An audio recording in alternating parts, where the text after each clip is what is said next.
Body law. Freedom of biology. Phrases like this should be nonsensical and redundant. You wouldn't have thought you'd be able to convict someone for their own natural internal processes. It's rather like telling a plant not to grow. It's rather like telling carboxy THC not to decarboxylate. You would have thought to make the rules regarding something, you first have to own it, right? So apparently we don't own our own bodies because someone else appears to have made the rules regarding which parts of you can use. Rule number 1.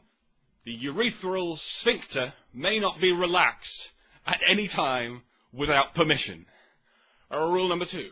The genitals may not be let loose in public or used for any reason without permission. Rule number 3. The eyes. If any light is reflected from the surface of a female body into the middle 10% of a man's retina, this is deemed intrusive, and it is the man's responsibility to prevent this from happening. Asterisk, unless the man is a Muslim. Addendum. It is illegal to absorb any light reflected from the surface of a child, or to witness any light being absorbed from the surface of a child, without permission from the fucking Pope. Rule number 4.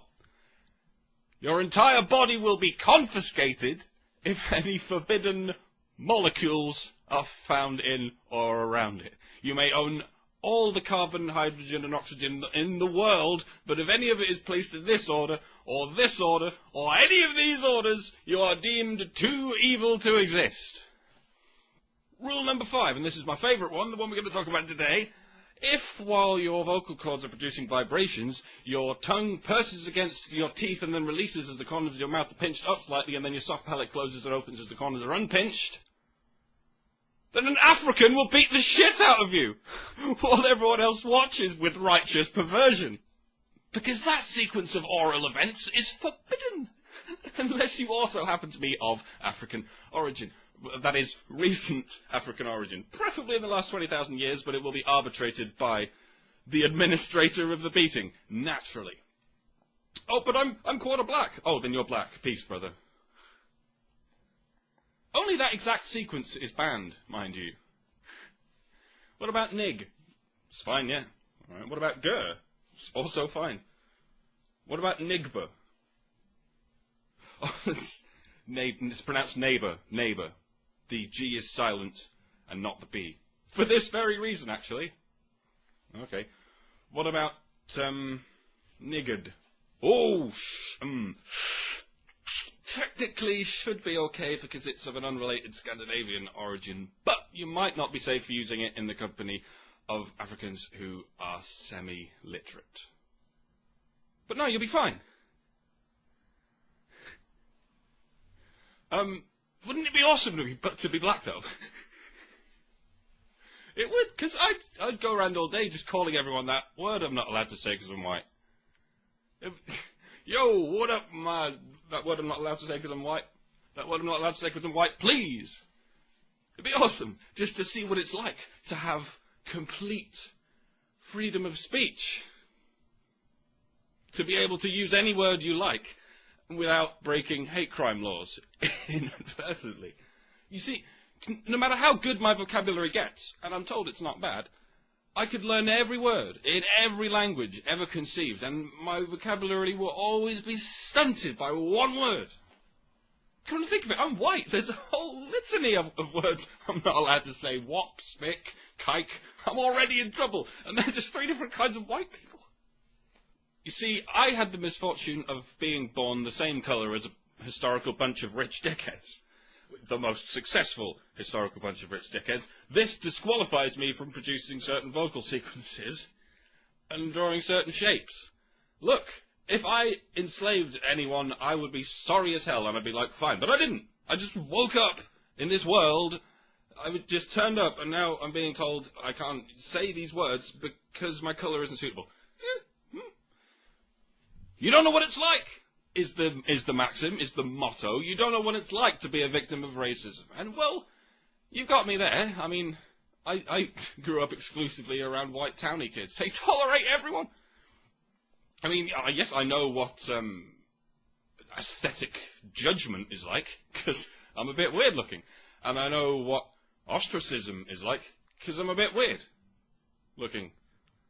But it doesn't therefore necessarily follow that I therefore know what aesthetic ostracism is like. So if you definitely do, and you've been through it, then sure, I will respect you in that respect, and refrain from using certain insensitive words. But if you want automatic respect on behalf of the hardships of people who happen to look like you, then you can fuck right off. Nobody gets automatic respect. It's like automatically respecting old people. No. We respect 90-year-olds of a certain geography because they went through a war. A world war, you know. But if you're European and less than 70, then fuck you. No one's done anything heroic in your lifetime. And now it's the same with ethnic minorities. If you're a minority of a certain age and geography, then you get, respect for having been through segregation and apartheid, real racism. But if you're under 30 and you live in a vaguely metropolitan area, then I put it to you that you have no idea what it's like to be a victim of racism, any more than your fellow races. No doubt you know what it's like to be a victim of gang violence, and some of that gang violence is racially motivated. But it's not just whitey versus the world anymore. It's gang violence of all stripes, in all directions. And would you like to know the difference between a violent crime and a racially motivated violent crime? There isn't one. If you commit a violent crime, you become a violent criminal. And when you become a violent criminal, your racism file is binned, okay? It doesn't matter anymore. This guy blew up a bank! And what's worse, he doesn't like banks! Oh, what a monster. See, you can throw all the historical and socio-economical justifications you like on this, but the bottom line is, are you honestly and seriously suggesting that a word can or should be the property of a race? That's your word. Wow, really? Or is it a context thing? That's the compromise that's often proffered to us. It's more, it's just a context thing. You're not allowed to use that word in a derogatory or confrontational context. Okay, all right, but you are. If you're the right colour, you can still use it in whatever context you like. You can be as aggressive as you like with it, as long as you're the right colour. That context belongs to your DNA. No. That's even more ludicrous. The thing about words and contexts that you have to understand is they're not the things sent. They're the things received. A word is simply what your brain makes of the data it receives. And I know this is a really hard thing for you to understand, but what goes on in your brain is your responsibility. If a tree falls, if a tree shouts a racial slur in the forest and no one's there to hear it, is it still racist? No, it actually isn't. It's just a vibration at that point. And you cannot own a fucking vibration. It's bizarre enough that a word can belong to a company. Someone can sue you if they think they can see their logo forming in the shadow of a passing sparrow in someone's wedding photo. But a word belonging to a race, someone can beat the shit out of you if their brain constructs a pattern out of a sound they thought they heard you make. Now, you'll notice that despite my protests, I'm still reluctant to use this word that I'm not allowed to use because I'm white. And you may find this hypocritical, and it is. Bear in mind, it's a word that can get you perma-banned from YouTube and the like, and or beaten the shit out of. And I don't want that, but that's not my reasoning. My reasoning is that this is fundamentally a word game. A very patronising and convoluted word game, but a word game. I'm good at word games. I like them, and I'm a good sport. So I'll play it. All right. If racism is a game to you, then what the fuck ever, I'll fucking play it. It's kind of fun in a way. I'll take a drink every time I say smorgasbord, and I'll take a beating every time I say that word I'm not allowed to say because I'm white. I don't necessarily need it. I mean, it's a handy little word. I am a practicing wordsmith of sort. After all, it is my bread and butter you're dealing with here, but fine. I don't really need it. Just like a farmer doesn't necessarily need a slave. But it's handy, you know. But you don't need to worry about any of that shit anymore.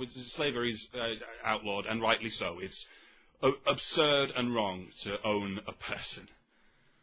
So, if you too are a good sportsman, I suspect you might be, I think it would only be polite of you, and in the spirit of the game, if you, perhaps while you're beating the shit out of me, you could explain how and why it is that you're allowed to own a word when I'm not even allowed to own a nick.